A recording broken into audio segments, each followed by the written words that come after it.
दोस्तों नमस्कार। स्वागत है आपका हमारे इस YouTube मंच पर। दोस्तों 2025 का साल और 25 से शुरू होने वाला वक्त भारत की राजनीति में एक बड़े बदलाव का संकेतक बनकर आ रहा है। एक बहुत बड़ा बदलाव, और बदलाव किस रूप में? एक ऐसे रूप में, एक ऐसी व्यवस्था के रूप में जिस व्यवस्था के तहत अब तक जो भारतीय राजनीति पिछले एक दशकों से एक पक्षीय दिखाई दे रही थी, एक तरफ पलड़ा झुका हुआ दिखाई दे रहा था, उस झुकाव में कुछ परिवर्तन की गुंजाइश साफ दिखाई दे रही है। लोकसभा चुनाव ने तो इंडिया अलायंस को सत्ता के करीब तक पहुंचाया, और लोकसभा चुनाव के बाद की परिस्थितियों में कांग्रेस पार्टी और कांग्रेस के साथ साथ क्षेत्रीय दलों को भी जो ताकत दी, अब उस ताकत के आईने में इंडिया गठबंधन बिखरा या इंडिया गठबंधन का अस्तित्व बना हुआ है, वो सवाल अब बहुत मायने इसलिए नहीं रखता क्योंकि अब लड़ाई जमीन पर भारतीय जनता पार्टी के चुनावी हिंदुत्व वाले वोटरों को कहीं ना कहीं अपने पाले में खींचने की है। उत्तर प्रदेश से लोकसभा चुनाव का जो नतीजा रहा, उस नतीजे ने यह साफ कर दिया और शीशे की तरह साफ कर दिया कि योगी आदित्यनाथ के मुख्यमंत्री पद पर रहते हुए यदि चुनाव हुआ तो प्रभुत्वशाली पिछड़ा वर्ग भारतीय जनता पार्टी के खिलाफ चला ही जाएगा। यह करीब करीब साफ हो गया। भले ही अति पिछड़ा वर्ग भारतीय जनता पार्टी के साथ लोकसभा चुनाव की तरफ बना रहे, लेकिन उत्तर प्रदेश का डोमिनेंट ओबीसी वर्ग, दलित वर्ग का बड़ा तबका और अल्पसंख्यक वर्ग स्वाभाविक तौर पर उस लाभार्थी चेतना में डूबी हुई हिंदुत्व की चाशनी से सराबोर होने की बजाय अब वो सामाजिक न्याय के मुद्दे पर कदम ताल करता दिखेगा। लेकिन सामाजिक न्याय का ये मुद्दा अखिलेश यादव की समाजवादी पार्टी के लिए तो राहत ला रहा है। जाति जनगणना का मुद्दा अखिलेश यादव के साथ साथ तेजस्वी यादव और नीतीश कुमार के लिए फायदे का सौदा तो बन रहा है। सवाल ये उठता है कि कांग्रेस पार्टी ने जिस प्रकार से राजस्थान में वापसी के संकेत दिए, हरियाणा में वापसी के संकेत दिए, उस तरह का प्रदर्शन छत्तीसगढ़, मध्य प्रदेश, बिहार, उत्तर प्रदेश, उड़ीसा और गुजरात में क्यों नहीं रहा? उस तरह का प्रदर्शन झारखंड में क्यों नहीं रहा? लेकिन आज बात हम सिर्फ दो राज्यों पर करेंगे। दो राज्यों की बात इसलिए, यूपी और बिहार, क्योंकि इन दो राज्यों के सहारे जो सत्ता की सीढ़ियां भारतीय जनता पार्टी ने 93 लोकसभा सीटों के साथ 2014 में चढ़ी और 79 लोकसभा सीटों के साथ 2019 में चढ़ी, अब उसकी स्थिति इन दोनों राज्यों के को मिलाकर 45 पर आकर ठिठक जाने की है। लेकिन उसके 45 पर ठिठकने के बावजूद कांग्रेस पार्टी को इतनी सीटें यहां से नहीं मिल पाई कि वो आगे बढ़ सके, और कांग्रेस पार्टी को अपनी बुनियाद मजबूत करने के लिए 2025 का साल टेक ऑफ करने वाले साल की तरह है। लेकिन सवाल यही है कि क्या मल्लिकार्जुन खड़गे की टीम,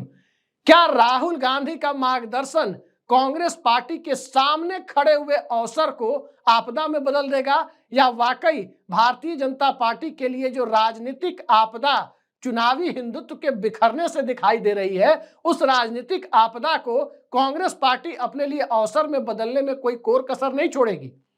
इन्हीं दोनों के बीच कांग्रेस पार्टी का वो सियासी भविष्य तय होना है जिस भविष्य के सहारे इस देश के तमाम गैर भाजपा छोटे दलों या क्षेत्रीय दल कहें, इन सब के बीच वो यक्ष प्रश्न बना हुआ है कि कांग्रेस पार्टी 140 का आंकड़ा लोकसभा में पार करने की स्थिति में कब आएगी, क्योंकि 140 के आंकड़े को छुए बिना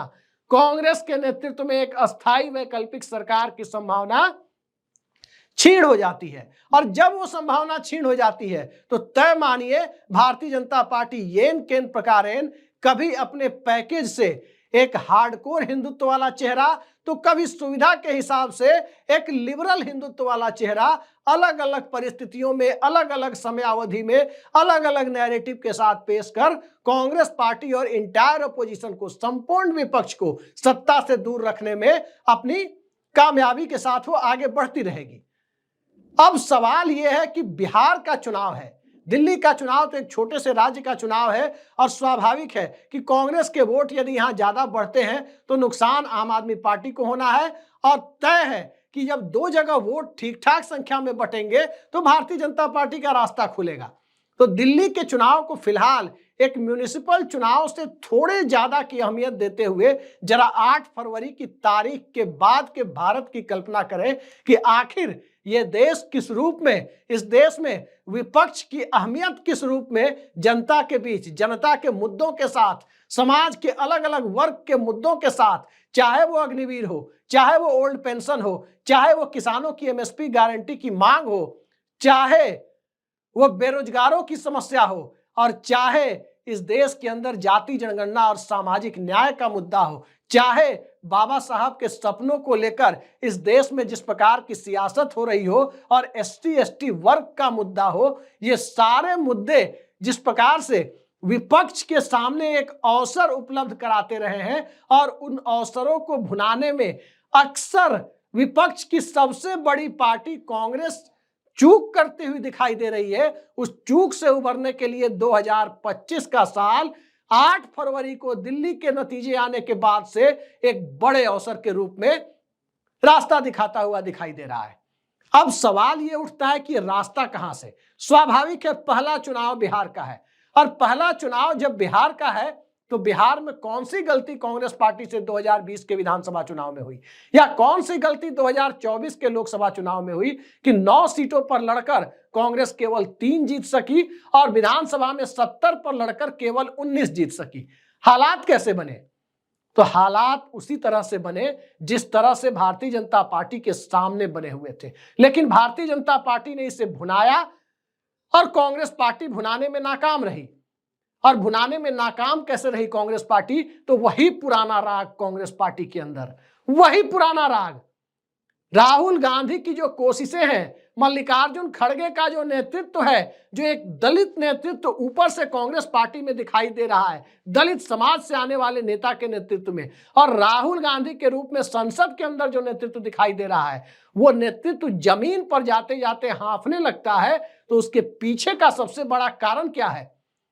जरा 2020 के पन्नों को पलट कर देखें बिहार विधानसभा चुनाव के, तो वही दिखाई देता है कि कांग्रेस पार्टी के जो 70 टिकट बंटे, कुछ प्रदेश अध्यक्ष के अपने विवेकाधीन कोटे की तरह से, कुछ राज्य के प्रभारी के विवेकाधीन कोटे की तरह से, कुछ दिल्ली के किसी महासचिव के विवेकाधीन कोटे की तरह से, कुछ दिल्ली के कुछ बड़े नेताओं के विवेकाधीन कोटे की तरह से, कुछ बिहार कांग्रेस के कुछ बड़े सुरमाओं के, हालांकि कम ही थे वैसे टिकट, उनके विवेकाधीन कोटे से। तो कांग्रेस पार्टी के अंदर जो कोटा सिस्टम और quota within quota system नेताओं के बीच टिकटों की बंदर बांट के रूप में सामने आता है, वो कब खत्म होगा और कब वो परिस्थिति बनेगी कि कांग्रेस पार्टी समीकरणों को देखते हुए, नेताओं के ग्लैमर को कम करते हुए टिकट वितरण इस प्रकार से करेगी जिससे कांग्रेस पार्टी को इलेक्टोरल पॉलिटिक्स में फायदा हो। 9 लोकसभा सीटें बिहार में कांग्रेस चुनाव लड़ रही थी, और जो हालात थे उसमें एक को छोड़ दे तो 9 में 8 सीटें जीतने की स्थिति में वो थी। बुरे हालात में भी 7 सीटें जीतने की स्थिति में थी लोकसभा में, लेकिन मिली कितनी? कांग्रेस पार्टी को सीटें मिली सिर्फ 3, 2 सीमांचल के इलाके की और एक मीरा कुमार वाली सीट जो उनकी जगह एक नए प्रत्याशी ने चुनाव लड़ा और वहां उसने जीत हासिल की। उसके बाद पूरे बिहार में क्या हुआ? प्रदेश अध्यक्ष के साहबजादे चुनाव लड़ेंगे, कुछ ऐसे कैंडिडेट चुनाव लड़ेंगे जिनके चुनाव लड़ने के दिन ही तय हो जाएगा कि उनका चुनाव हारना तय है।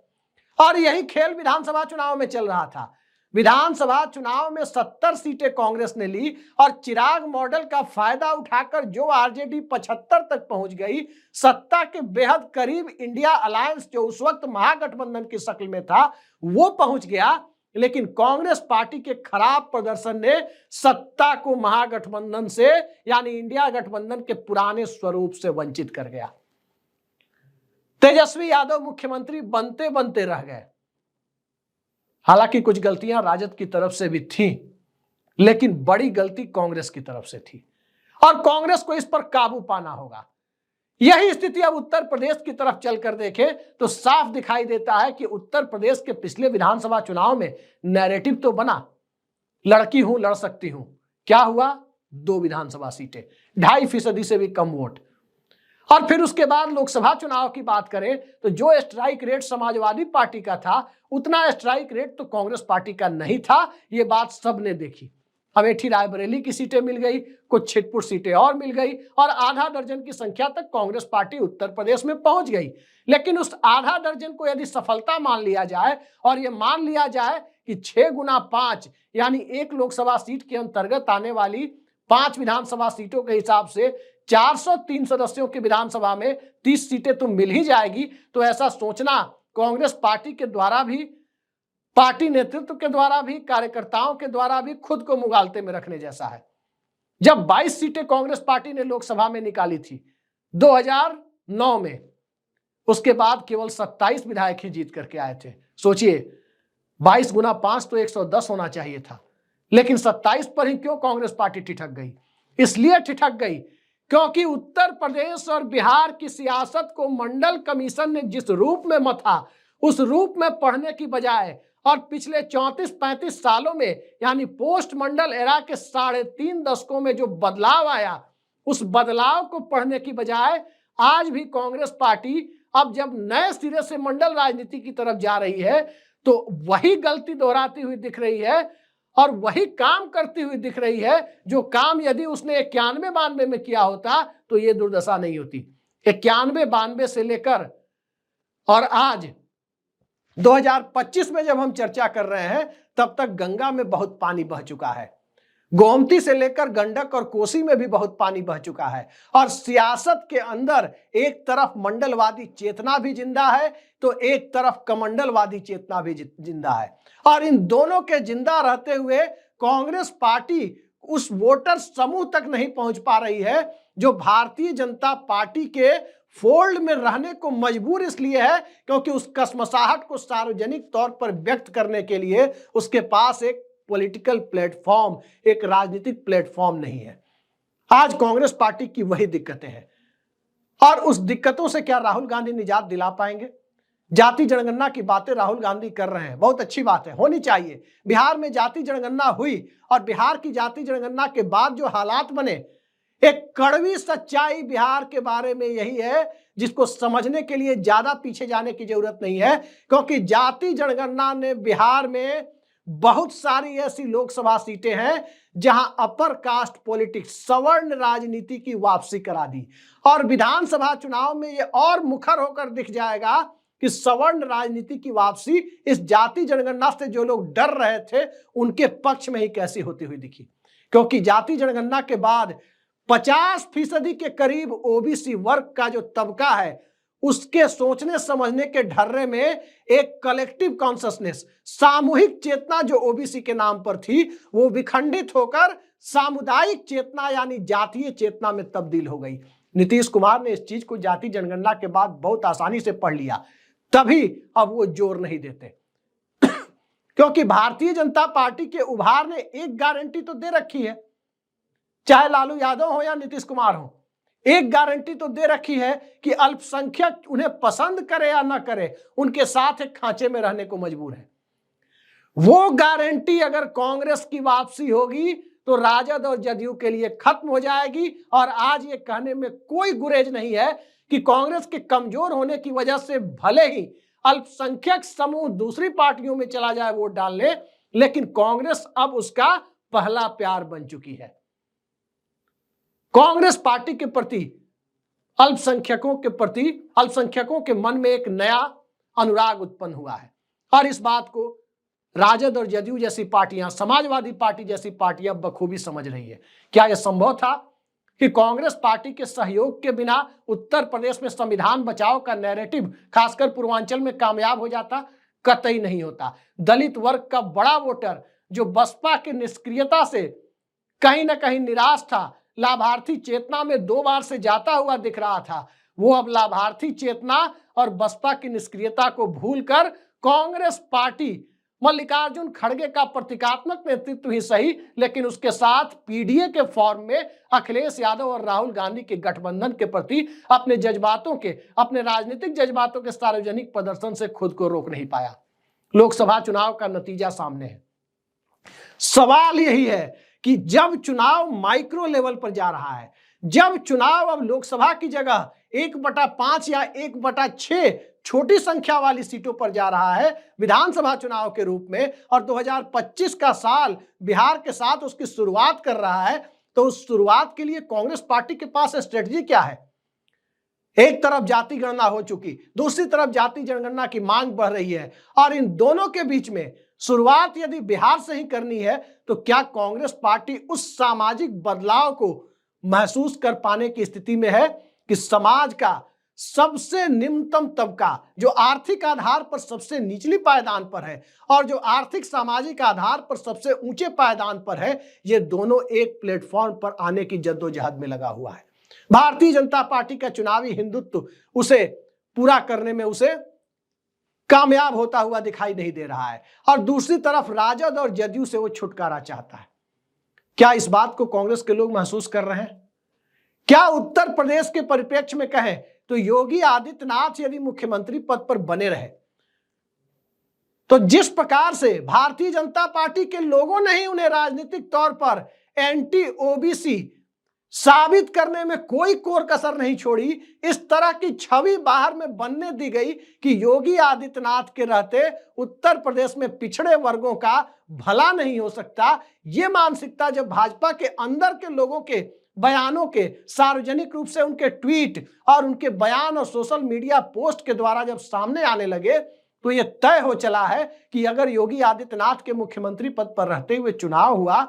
तो इतना तो तय है कि अखिलेश यादव को शायद बैठे ठाले सत्ता मिल जाए, बहुत ज्यादा मेहनत किए बिना सत्ता मिल जाए, क्योंकि वोटर का मिजाज अब दूसरे रूप का करीब करीब हो चला है। लेकिन कांग्रेस पार्टी को क्या मिलेगा? कांग्रेस पार्टी की स्थिति वही होगी। आज 99 लोकसभा है, हो सकता है कि अगर यही शिथिलता बनी रही तो अगले लोकसभा चुनाव में फिर 60, 70 या 50 पे गिरने की होगी। और संभालने की कुवत याद रखिए आधी बिहार और यूपी से ही चल सकती है, क्योंकि अब राजनीतिक शून्य कहीं उभरने के चांसेज है नीतीश कुमार के आखिरी चुनाव जिसे माना जा रहा है उसके बाद से, और उत्तर प्रदेश में मंडल और कमंडल के प्रयोग का आखिरी चुनाव जिसे लोकसभा चुनाव के रूप में माना गया, उसके बाद की जो परिस्थितियां हैं उस परिस्थिति में मंडल तो बना रहेगा, कमंडल भी बना रहेगा, लेकिन और मंडल और कमंडल की चेतना का प्रतिनिधित्व करने वाली पार्टियों के अंदर उस चेतना को जो नए स्वरूप में पब्लिक एक्सपेक्टेशन लोगों की आकांक्षाओं के रूप में जगी है, उसे संभाल पाने की न तो उनकी आर्थिक नीतियां हैं, न उनका सामाजिक दर्शन है, और न ही उनके पास इस तरह का राजनीतिक ढांचा मौजूद है जिस ढांचे में चुनावी हिंदुत्व के दायरे के बाहर भी कुछ है और मंडल के दायरे के बाहर भी कुछ है। और इसी चीज की जरूरत कांग्रेस पार्टी के पास एक दर्शन के रूप में तो पहले से मौजूद है, लेकिन उस दर्शन, उस फिलॉसफी, उस विजन को यदि एग्जीक्यूट करने की बात आती है तो कांग्रेस सामाजिक समुदायों को तुष्ट किए बिना, उसको इग्नोर करते हुए जमीन पर पैदल दिखाई देती है। जो लड़की हूं लड़ सकती हूं वाले नैरेटिव के साथ हुआ वही आगे भी होने की संभावना बनी रहेगी। तो क्या इससे निपटने के लिए राहुल गांधी के पास कोई ब्लूप्रिंट है? क्या राहुल गांधी ने 120 सीटों वाले इन दो राज्यों को, जहां से 120 लोकसभा सीटें आती हैं, जिसने भारतीय जनता पार्टी के लिए 1/3 या 1/3 के करीब सांसदों का जुगाड़ किया 2 बार 14 और 19 में, वो राज्य अब इस लायक कांग्रेस पार्टी को बनाएंगे? जहां कांग्रेस पार्टी उम्मीद तो कर रही है लेकिन उसके प्रदेश स्तर के नेता जोर नहीं लगा रहे। कांग्रेस पार्टी के अंदर 2 बड़ी कमजोरियां हैं। क्षेत्रीय छत्रपों को उभारने में कोई रुचि ना होना, नंबर 1,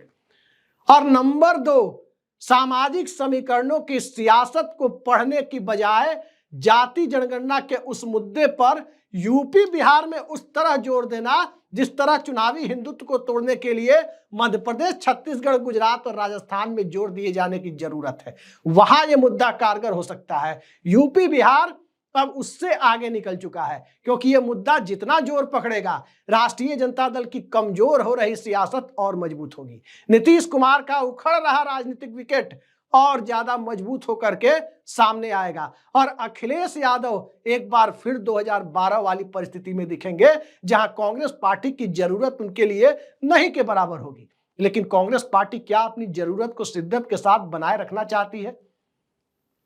यही वो सवाल है जिसका पहला लिटमस टेस्ट बिहार के विधानसभा चुनाव में अक्टूबर नवंबर में दिखेगा। तो देखते जाइए राहुल गांधी किस प्रकार से इस बदले हुए परिवेश में, बदले हुए माहौल में सियासत के चाल चरित्र और बदले हुए चेहरे को पढ़ पाते हैं, और मल्लिकार्जुन खड़गे किस प्रकार से उसे जमीन पर उतारने वाली